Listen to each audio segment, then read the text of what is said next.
오늘 사건은요, 나면서부터 걷지 못하던 자를 베드로와 요한이 예수 그리스도의 이름으로 일어나 걷게 한 사건입니다.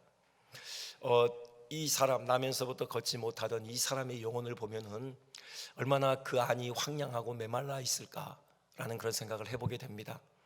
매일 성전을 찾았어요. 근데 성전을 찾은 목적이 좀 엉뚱하죠. 보통 우리가 성전을 찾는다 하면요, 하나님을 만나기 위함이 가장 주된 목적이죠. 하나님께 예배하고 감격 가운데 그분의 이름을 높여드리기도 하고, 또 삶의 문제를 가지고 그분의 은혜를 구하는 그런 목적으로 우리가 성전을 찾는 것입니다. 그런데 이 사람이 성전을 찾은 목적은요, 하나님이 아니라 사람들에게 동정을 구걸하기 위함이었습니다. 동전 몇 푼 던져주는 그 값싼 동정을 구걸하기 위해서 성전을 찾았던 것이죠. 그리고요, 성전 문 앞까지 해서 늘 멈췄습니다. 사람들이 그를 메고 오거든요. 그래서 성전 문 앞에 그를 데려다 놓는 것이죠. 특별히 그 문을 미문이라고 그렇게 불러요. 미문은요, 아름다운 문입니다. 실제로 아름다웠다고 해요. 금으로 치장되어져 있는 정말 아름다운 그 문. 하지만 정작 그 문을 열고 그 성전 안으로 들어간 적은 한 번도 없습니다. 늘 그 성전 문 앞에 주저앉아서 사람들의 값싼 동정을 구걸함으로 그것으로 자기 생을 하루하루 연명해가는 그런 비천한 영혼, 바로 이 나면서부터 안진뱅이 된 이 사람의 영혼이었죠. 참으로 황량하고 메말라 있었겠다, 그런 생각이 드는데요. 그러니까 베드로와 요한이 지금 예수의 이름으로 그 사람을 일어나 걷게 만든 것은 그 황량하고 메마른 그 영혼에 생기를 불어넣은 것입니다. 넘치는 생기와 감격과 감사와 찬송을 불어넣은 것이죠. 이것이요, 우리 교회가 마땅히 해야 될 사명입니다. 주님께서 우리에게 맡기신 사명이죠. 주님께서 주의 몸으로서 이 교회를 이 땅에 세우신 목적이 뭐냐? 그토록 메말라 있고 황량해 있는 그 영혼들, 그들을 찾아가서요, 그들의 심령 가운데 다시금 하나님의 생명이 흘러들어가도록, 그래서 그들의 심령에 넘치는 생기와 감사와 감격과 찬송이 있도록 하기 위해서 우리 교회를 이 땅에 세우신 것이죠. 우리 그런 관점에서 이 본문을 봤으면 좋겠습니다. 그래서 하나님께서 어떻게 베드로와 요한을 통해서 그 영혼을 살려내셨는지, 그 영혼을 일어나 걷게 하셨는지 그 과정을 한번 주목해 보겠습니다. 그래서 우리도 바로 이 일에 적극적으로 동참하는 그런 은혜가 있기를 소망합니다. 먼저는요, 이 사건이 일어난 배경에 좀 초점을 맞춰야 되는데요, 1절에 이렇게 되어 있습니다. 제9시 기도 시간에 베드로와 요한이 성전에 올라갈새 되어 있죠. 여기 시간적인 배경은요, 제9시 기도 시간이라고 했고 장소는 성전이라고 했습니다. 제9시, 이게 오후 3시를 의미합니다. 그러니까는 그때는 그 성전에서 저녁 상번제, 저녁 제사가 드려지는 그 시간이에요. 그 시간에 맞춰서 유대인들이 성전에 모여서 기도했던 것입니다. 그때만 아니죠. 아침 9시에 또 모여 기도했습니다. 그때는요, 또 아침 상번제, 아침 제사가 드려지는 그 시간이에요. 그리고 한 번 더 있습니다. 딱 그 가운데 12시 정오에 또 기도 시간이 있었습니다. 아침 9시, 정오, 오후 3시, 하루 3번에 걸쳐서 유대인들은 성전에 모여서 기도했던 것입니다. 다니엘 생각하시면 돼요. 다니엘이 그 바쁜 중에서도 하루에 3번 기도했다고 되어 있잖아요. 이 유대인의 관습을 따랐던 것이죠. 바벨론이 있었기 때문에, 예루살렘 성전에 올라갈 수 없는 상황이었기 때문에 예루살렘 성전을 향하여 몸을 돌리고 하루에 3번씩 다니엘이 기도했던 것입니다. 예수님의 십자가의 그 죽으신 사건도 이와 깊은 연관이 있습니다. 예수님께서 십자가에 못 박히신 때가요, 아침 9시였어요. 아침 번제가 드려지던 그 시간이죠. 그리고 예수님께서 십자가에서 마지막 숨을 거두시던 그 시간이 오후 3시라고 기록되어 있습니다. 저녁 번제가 드려지는 그 시간이에요. 지금 베드로는 그 관습을 따라 지금 성전에 기도하러 올라갔던 것입니다. 여러분, 이것이 의미하는 바는 뭡니까? 우리가 영혼을 살려내는 일에, 그 메마르고 황량한 영혼들에게 하나님의 생기를 불어넣는 일에 우리가 귀하게 쓰임받기 위해서는요, 우리가 이 규칙적인 기도 생활을 해야 된다는 것입니다. 꾸준히 하나님 앞에 엎드리는 그 기도 시간이 축적된 사람을 통해서 하나님께서는 일하시는 것입니다. 물론 베드로가 그런 고백해요. 자기의 능력이나 자기의 경건에 의해서 그 사람이 온전케 된 것이 아니다. 그게 12절이거든요. 그렇게 돼 있죠. 이스라엘 사람들아, 이 일을 왜 놀랍게 여기느냐? 우리 개인의 권능과 경건으로 이 사람을 곧게 한 것처럼 왜 우리를 주목하느냐? 그러는데요, 맞죠? 전적으로 예수 그리스도의 능력에 의해서 그 사람이 온전케 되어졌습니다. 하지만 그 능력이 흘러가는 통로로 베드로와 요한이 서 있었다는 거죠. 그 능력의 도구로 베드로와 요한이 사용됐다는 것입니다. 하나님 아무를 통해서나 하나님의 그 능력을 발휘하는 것이 아닙니다. 바로 기도하는 사람, 끊임없이 하나님 앞에 엎드릴 줄 아는 사람, 그 사람을 통해서 하나님이 일하시는 거예요. 한 번의 영웅적인 기도, 의미가 있습니다. 그러니까 때로는요, 우리가 기도를 게을리 하다가도 정말 막막한 상황이 닥칠 때, 도무지 우리 힘으로는 어찌해 볼 수 없는 그런 막막한 상황에 처하게 될 때 어쩔 수 없이 우리가 기도의 자리로 나가게 됩니다. 하나님의 은혜의 조치입니다. 그렇게라도 우리를 기도의 자리로 이끌어내기 위해서 하나님께서 그런 상황을 때로는 허락하시기도 하시는 거예요. 여러분, 의미가 있습니다. 여러분, 그런 상황에서요, 내가 지금까지 기도 안 했는데 내가 어려운 일이 닥쳤다고 어떻게 뻔뻔하게 기도할 수 있겠어? 염치가 없지. 여러분, 그렇게 생각하지 마시기 바랍니다. 그건 교만입니다. 그런 상황이 있을 때 여러분, 하나님 앞에 겸손히 엎드리는 것, 그것이 겸손이고요, 그것이 참된 지혜입니다. 그런 한 번의 영웅적인 기도를 통해서 문제를 해결받는 것, 여러분, 그것도 의미가 있지만요, 하지만 다시 말씀드리지만 꾸준히 기도 생활을 지속하는 것, 이것이 더 중요한 것입니다. 그런 사람을 통해서 하나님의 능력이 흘러가는 것입니다. 중요한 것은 이론이 아니라 실천이죠. 기도의 중요성에 대해서 많은 말씀을 드리지만, 하지만 그런 말씀을 듣는 것으로 끝나서는 안 되고요, 또 그 기도의 중요성을 우리가 인식하는 것으로 끝나서는 안 되고, 결국 기도의 자리로 나가야 되는 거죠. 여러분, 엎드려야 하는 것입니다. 이 기도가 정말 우리의 삶의 습관으로 우리 몸에 배야 하는 것이에요. 그래서 처음부터 원대한 계획을 세우고 내가 꼭 하루에 1시간씩은 기도할 거야, 여러분, 이런 계획을 가지고 실천하기는 쉽지 않습니다. 작은 것부터 계획하고 실천하는 것입니다. 하루에 5분이라도 내가 꾸준히 정기적으로 하나님 앞에 엎드려야 되겠다, 여러분, 그런 계획을 세우고 실천하시기 바랍니다. 그런 고민했습니다. 어떻게 하면은 우리 성도님들께서 더 기도의 자리로 나갈 수 있을까? 어떤 말씀으로 권면해야 될까? 이런 생각이 들었습니다.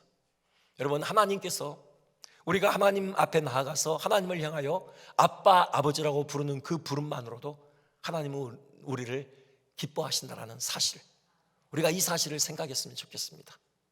한 가정에 닥친 일인데요, 그 아들이 첫 아들인데 이제 첫 돌을 앞에 두고 열성 경련으로 사경을 헤매는 그런 일이 있었습니다. 저도 막내에게 오래전에 그런 일이 있었거든요. 그 광경을 지켜보는 부모의 심정이 어떤 건지 조금은 압니다. 몸을 부르르 떨고요, 사지가 축 늘어집니다. 그리고 숨을 쉬지 않는 것처럼 보여요. 속수무책이죠. 어떻게 해야 될지 모르겠어요. 그냥 안타까운 시선으로 바라볼 뿐입니다. 근데 보통 아이들이요, 이런 열성 경련이 있으면은 한 10분 정도 되면은 다시 회복된다고 해요. 근데 이 아이는요, 응급실에 실려가서 30분이 지나도 계속해서 호흡이 곤란한 것입니다. 그리고 실신 상태가 이어졌고요, 그래서 뇌의 산소 포화도가 급격히 떨어져서 심각한 뇌 손상이 예상되는 상황이었습니다. 그래서 의료진이 수면 치료를 결정했어요. 3일 동안 수면제를 투입하고 수면 상태에서 다양한 처치를 했던 것입니다. 그 부모가 어떻겠습니까? 수면 치료를 하던 3일 내내 생면 영장을 위한 의료기기를 온몸에 달고 사경을 헤매는 그 아이 옆에서 그 아이의 부모는 한 끼도 제대로 먹지 못하면서 기도하며 병상을 지켰습니다. 드디어 4일째 되는 날, 수면제 투입을 줄이고 아이를 깨우기 시작했습니다. 의료진이 말하기를, 이 아이가 깨어나 눈을 뜨고 말을 하는 반응이 있으면 살아있는 것이다, 이렇게 얘기합니다. 그러니 얼마나 긴장이 되었겠습니까? 마침내 아이가 눈을 뜨기 시작합니다. 그리고 많은 의료진이 보는 앞에서 입을 떼요 이 한마디를 하는 것입니다. 엄마. 그때 그 아이의 부모뿐만 아니라 모든 의료진이 울었다고 합니다. 엄마라고 부르는 그 한마디 외침에서 그 아이가 살아있음을 확인했기 때문이죠. 그 아이의 아빠의 고백이 이렇습니다. 아들이 깨어날 때 아들이 구구단을 외우거나 주기도문을 외우거나 무슨 노래를 부르면서 깨어나는 것, 그거 원하지 않았습니다. 그저 간절히 원했던 것은 아들이 눈을 뜨는 것이었고 엄마 아빠를 알아보고 눈을 맞추고 웃어주는 것이었습니다. 그런데 그 아이가 엄마를 보더니 엄마 하고 외쳐주니 얼마나 감사하고 감격했겠습니까? 여러분, 우리 기도도 이와 같습니다. 무슨 거창한 말을 늘어놓는 것부터 시작하는 것이 아닙니다. 하나님을 향하여 아버지 하고 부르는 것부터 시작하는 것입니다. 우리를 아들, 딸 삼기 위해서 하나님께서 우리를 위해서 당신의 생명을 내어놓으셨습니다. 십자가에서 당신의 살을 찢으셨고요, 피 흘리심으로 그 해산의 고통을 통해서 우리를 하나님의 자녀들 삼아주셨습니다. 우리 아버지가 되기를 원해서요. 그러니 우리가 하나님을 향하여 아빠, 아버지 그렇게 부를 때 그 부름을 하나님이 어찌 기뻐하지 않으시겠습니까? 오냐 아들아, 오냐 딸아, 내가 여기 있다. 그렇게 환한 미소로 우리의 부름에 응답하실 것입니다. 여러분, 이거부터 시작했으면 좋겠습니다. 하나님을 향하여 우리 정말 전심으로, 우리 순수함을 가지고 순전함으로 아빠, 아버지라고 부르는 것부터 우리 다시 시작했으면 좋겠습니다. 분명히 하나님은 우리에게 응답하실 것입니다. 여러분, 그러면서 하나님과의 교제가 깊어지는 겁니다. 기도 시간이 늘어나는 것입니다. 그 아버지의 마음이 우리 가운데 전이 되어질 때 우리가 그 아버지의 마음을 품고 우리가 많은 영혼들을 품고 기도하게 되는 것입니다. 기도 시간이 길어질 뿐만이 아니라 깊어지고 넓어지는 것입니다. 여러분, 우리의 기도를 통하여서 영혼을 살리는 일에 우리가 적극적으로 쓰임받기를 주님의 이름으로 축원드립니다. 두 번째입니다. 우리가 생각할 것은요, 베드로와 요한이 그 사람을 주목하여 보았다라는 표현입니다. 4절이죠. 베드로가 요한과 더불어 주목하여 이르되 라고 했습니다. 베드로와 요한이 성전에 들어가려는 것을 보고요, 이 사람이 그냥 기계적으로 구걸했던 것이죠. 뭐 우리식으로 한다면은 한 푼 줍쇼 뭐 그랬겠는데, 글쎄 뭐라고 구걸했는지는 모르겠습니다. 베드로와 요한이 발걸음을 멈췄어요. 그리고 그 사람을 응시하기 시작하는 겁니다. 주목하여 보았다고 해요. 이 사람이 이렇게 성전 미문에 앉아 구걸하던 것이 어제 오늘 일은 아니었을 것입니다. 여러분, 나중에 고침을 받죠. 두 발로 걸어서 성전 안으로 들어가요. 그래서 막 뛰기도 하고 하나님을 찬양합니다. 그 장면을 성전에 있던 모든 사람들이 다 지켜봐요. 놀랬다고 해요. 왜냐하면요, 그 사람이 누군지 알아봤기 때문에요. 그가 늘 성전 미문에 앉아서 구걸하던 그 사람인 것을 모두가 알아봤습니다. 여러분, 그것이 의미하는 바는 그 사람이 그 성전 문 앞에 주저앉아 구걸하던 세월이 짧은 세월이 아니었다라는 겁니다. 긴 세월 동안 그 일을 해왔다라는 거예요. 그러니 베드로가요, 적어도 한두 번쯤은 그 사람과 마주친 일이 있었을 것입니다. 그때는 그냥 지나쳤어요. 그런데 오늘만큼은 발걸음을 멈춰선 겁니다. 그리고 그 사람을 주목해 보았어요. 여기 주목해 보았다는 것은요, 단지 눈에 들어오는 현상을 인식했다 이 정도가 아닙니다. 그 영혼을 보았다는 겁니다. 그가 얼마나 메마르고 황량한 가운데 있는지, 그가 얼마나 비천한 처지 가운데 있는지 그 영혼을 살폈다는 겁니다. 그리고 그 영혼의 비천한 처지에 공감이 일어났다는 바로 그런 의미를 함의하고 있는 것입니다. 치유와 회복의 역사는 이렇듯 공경에 처한 사람을 먼저 주목해 보는 것으로부터 시작됩니다. 이러한 일을 우리는 성경에서 많이 찾아볼 수 있습니다. 출애굽의 역사요, 하나님께서 그 애굽의 바로의 압제하에 고통하는 그 이스라엘 백성들을 주목하여 보시는 것으로부터 출애굽의 역사가 시작됩니다. 출애굽 3장 7절에서 8절 모세에게 이렇게 말씀하십니다. 내가 애굽에 있는 내 백성의 고통을 분명히 보고, 그 이스라엘 백성들의 고통을 하나님께서 주목하여 보셨기 때문에 하나님께서 그들을 그 억압으로부터 해방시키기 위해서 친히 내려오시는 것입니다. 이것이 출애굽의 역사의 시작입니다. 이 땅에서 예수님께서 사역하실 때도요, 많은 사람들을 치유하고 회복시키는 일을 하시는데 그 시작은 역시 그 영혼을 주목하여 보시는 것부터서였습니다. 삭개오의 경우가 그렇습니다. 예수님께서 그 여리고 성에 들어가시다가 그 삭개오가 올라가 있는 그 나무 아래에서 멈춰 서셨습니다. 고개를 들어서 삭개오를 쳐다보시는 겁니다. 누가복음 19장 5절이죠. 예수께서 그곳에 이르사 쳐다보시고 이르시되 삭개오야 속히 내려오라. 쳐다보신 겁니다. 여러분, 그냥 삭개오의 그 외형만 보신 것이 아니라요, 지금 그 내면에 얼마나 황량하고 메마름이 있는지, 어떻게 짙은 외로움이 있는지, 인생에 허무가 있는지, 목마름이 있는지, 여러분 그 영혼의 상태를 주목해 보셨던 것입니다. 바로 이 예수님의 주목하심으로부터 삭개오의 구원의 역사가 일어나는 것입니다. 그 영혼에 하나님의 생명이 충만케 되는 그런 역사가 이루어졌던 것이죠. 나인성 과부도 마찬가지 아닙니까? 예수님께서 나인성으로 들어가실 때 그녀의 삶의 유일한 이유이자 삶의 유일한 희망이었던 그 아들의 죽음 앞에서 한없이 슬피 울고 있는 그 과부를 마주치셨습니다. 그때 예수님의 시선은 그 여인에게 머무셨습니다. 그 여인을 보셨다고 되어 있어요. 그게 누가복음 7장 13절이죠. 주께서 과부를 보시고 그냥 메마른 심령으로 기계적으로 보신 게 아닙니다. 그 여인을 불쌍히 여기는 마음으로 그를 바라보신 거예요. 여기 불쌍히 여기다가요, 그 원어의 뜻이 창자가 끊어진 듯한 슬픔을 느끼다 라는 그런 의미입니다.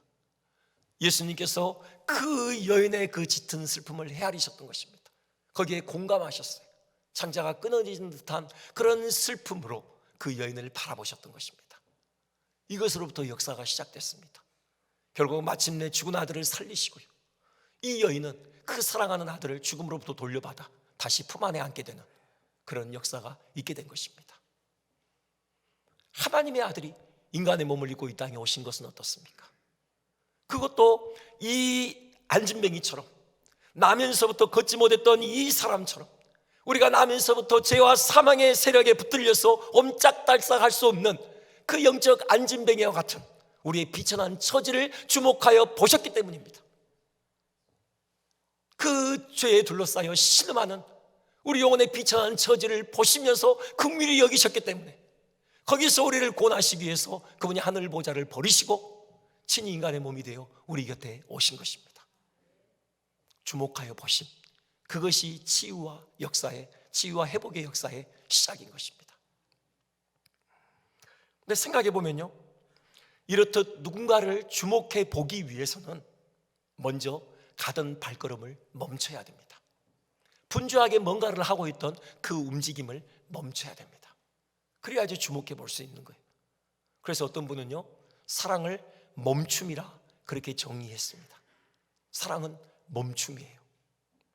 제가 하루는요, 저녁 9시쯤에 목양실에서 설교 준비를 하고 있었습니다. 근데 밖에서 그 5층 로비에서 막 시끄러운 소리가 들려요. 분명히 이건 막내 아들이 공을 차는 소리입니다. 공을 들고 나와서 막 공치기 하는 겁니다. 혹시 시위하는 걸 수도 있어요. 아빠 좀 놀아줘. 아니면 그냥 혼자 노는 걸 수도 있고요. 제가 어떻게 했겠습니까? 그 소리를 외면할 수 없더라고요. 그래서 그냥 덮어놓고요, 문을 열고 나갔습니다. 내려가자. 1층에 내려와서 같이 공을 차며 놀았습니다. 여러분, 사랑은요 멈춤이에요. 사랑하면은 멈추게 돼 있습니다. 사랑하면요 우리가 가던 발걸음을 멈추고요, 우리가 하던 일을 멈춰요. 그래서 그 영혼을 주목하는 것입니다. 여러분, 성령께서 우리에게 이런 감동을 주십니까? 성령께서 베드로에게 감동을 주셨듯이 혹시 우리 마음에 감동을 주시는 그 영혼이 있습니까? 멈춰서서 그 영혼을 주목하기를 원하시는 여러분, 그런 감동이 있으십니까? 그 성령의 음성에 순종하시기 바랍니다. 외면하지 마시고 여러분 멈춰서시기 바랍니다. 그 영혼을 주목하시기 바랍니다. 긍휼히 여기시고요, 그 영혼을 위해 주 앞에 무릎을 꿇으시고요, 그 영혼의 피로를 채우기 위해서 최선을 다하시기를 주님의 이름으로 축원드립니다. 마지막으로요, 그 사람을 주목해 보던 베드로가 그 사람에게 말을 건넵니다. 우리를 보라.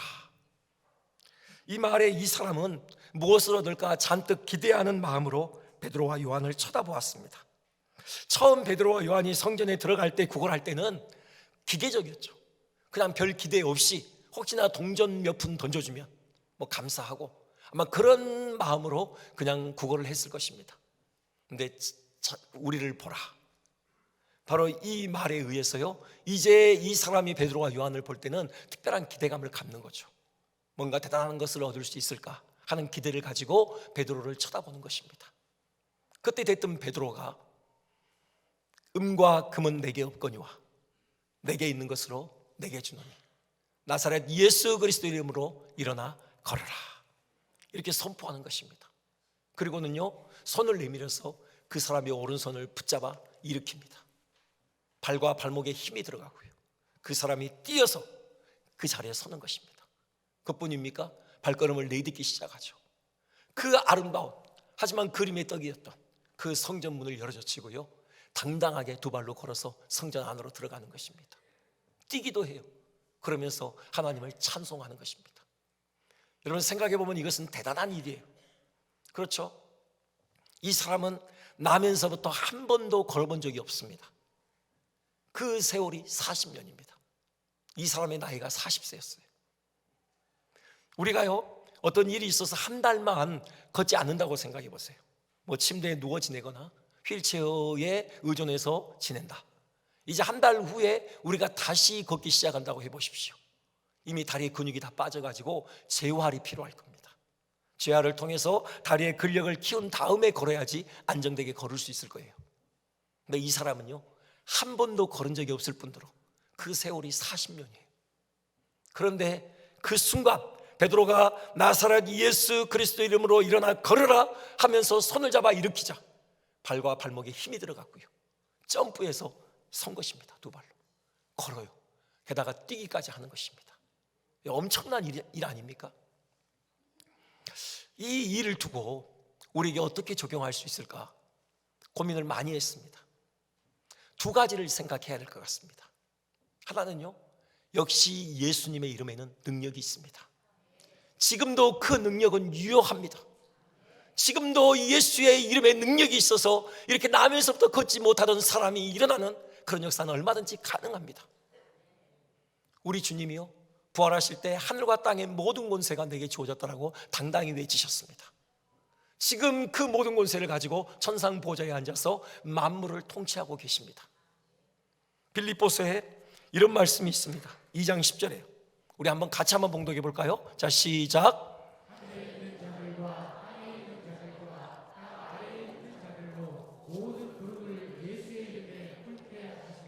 아멘. 누구든지 예수의 이름 앞에 무릎을 꿇을 수밖에 없는 것입니다. 복종할 수밖에 없는 것입니다. 우리가 예수의 이름으로 선포할 때 그 이름의 능력이 발휘되면 모든 것이 다 그 앞에 부복할 수밖에 없다는 사실을 우리는 분명히 기억해야 됩니다. 우리는 그 가능성을 열어놔야 합니다. 그와 동시에 우리가 또 한 가지 생각할 것은요, 이 당시의 그 시대적인 특수성입니다. 이때는 지금 막 교회가 태동하던 시기예요. 오순절 때 성령께서 부어주심으로 이제 그 성령에 의해서 교회가 첫 출생했습니다. 교회를 둘러싸고 있는 세상은 너무도 거대합니다. 그 거대한 세상에서 교회가 복음의 경고의 뿌리를 내려야 하고요, 나아가서 그 지역적으로 확장해 나가야 하는 것입니다. 이 일이 갈릴리 어부 출신인 제자들에게 맡겨진 겁니다. 그들이 감당할 수 있겠습니까?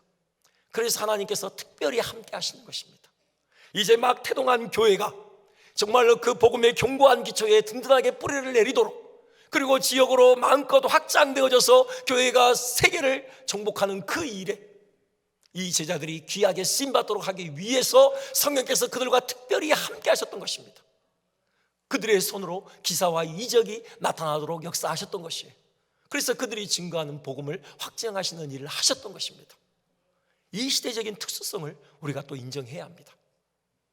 여러분, 지금도 특별히 선교지에서는 이런 이적과 기사가 나타난다는 우리가 소식을 듣습니다. 복음의 불모지 아닙니까? 정말 영적인 흑암으로 뒤덮인 그 복음의 불모지인 선교지에 이제 막 교회가 개척되는 것입니다. 그렇기 때문에 복음을 전하는 선교사들의 손을 통해 그런 이적과 기사가 나타나게 하시는 거예요. 그래서 복음이 견고히 뿌리를 내리게 하시는 거고요. 그런 시대적인 특수성을 또 우리가 감안해야 합니다. 그럼 어떻게 하느냐? 이거죠. 우리는 이런 이적을 베푸실 것을 기대하면서 기도할 수 있습니다. 예수의 이름으로 선포할 수 있습니다. 하지만 동시에 하나님의 주권을 겸손히 인정하는 것입니다. 반드시 우리가 선포하는 대로 하나님께서 역사하시지 않을 수도 있다는 사실을 인정해야 하는 것입니다. 우리는 성령의 주권을 철저히 인정해야 하는 것입니다. 그리고 그 성령의 인도하심에 민감하게 반응해야 됩니다. 성령께서 지금 일할 때다, 우리가 그 타이밍을 놓치지 말고 담대하게 예수의 이름으로 선포해서 역사가 일어나는 그런 주인공이 될 수 있다, 그런 말씀이에요. 베드로가 그랬어요. 여러분, 베드로에게 분명히 성령의 특별한 감동하심이 있었을 것입니다. 주목하여 볼 때 성령께서 그에게 분명히 감동을 주셨을 것이에요. 예수의 이름으로 선포해라, 반드시 이 사람이 일어날 것이다, 그런 확신을 가지고 그가 선포했던 것입니다. 이런 확신이 없다면, 이런 성령의 감동하심이 없었다면요, 천하의 베드로도 예수의 이름으로 일어나 걸어라, 그렇게 선포하지는 못했을 것입니다. 내가 당신이 낫기를 원합니다, 이렇게 복은 빌어줄 수 있을지 모르지만요, 그거죠. 여러분, 성령의 주권을 인정하면서 성령의 인도하심에 민감하게 반응하며 믿음으로 도전하는 것, 어렵지만 이것이 우리가 가야 될 길이죠. 근데 보다 쉬운 길이 하나 있습니다. 여러분, 나사렛 예수 그리스도의 그 보배로운 이름이 갖는 최고의 능력이 뭡니까? 그건 바로 구원의 능력입니다.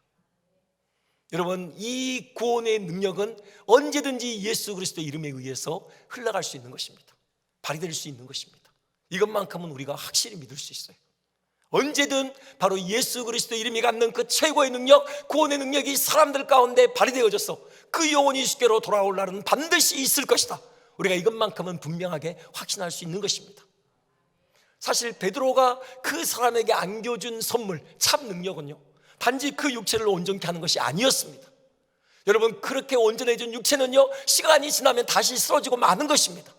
그것이 진짜 능력이 아니라요, 바로 구원이 참 능력이었습니다. 이 사람은 구원을 받은 것이에요. 영원한 생명을 얻게 된 것입니다.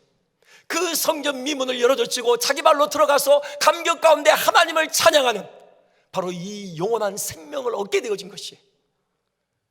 이 생명의 능력이 우리에게 맡겨진 것입니다. 여러분, 얼마든지 우리는 이 구원의 능력을 발휘하는 그런 통로가 될 수 있는 것입니다. 여러분, 예수의 이름을 활용하십시오. 예수의 이름을 증거하십시오. 예수의 이름이 가지고 있는 최고의 능력, 그 구원의 능력을 사람들에게 나누는 통로로 우리 모두가 사용되어지기를 간절히 소망합니다.